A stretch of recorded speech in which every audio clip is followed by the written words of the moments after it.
இயற்கையை கொன்று முடித்த மனிதன் கடைசியில் யாரை கொல்லப் போகிறான்? தற்கொலைதான் செய்து கொள்ள வேண்டும்.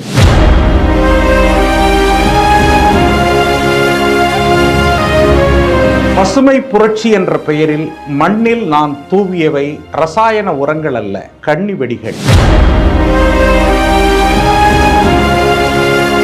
அவை மண்ணில் கலந்து மண்ணுயிர் காத்த நுண்ணுயிர்கள் அனைத்தையும் அழித்து விட்டன.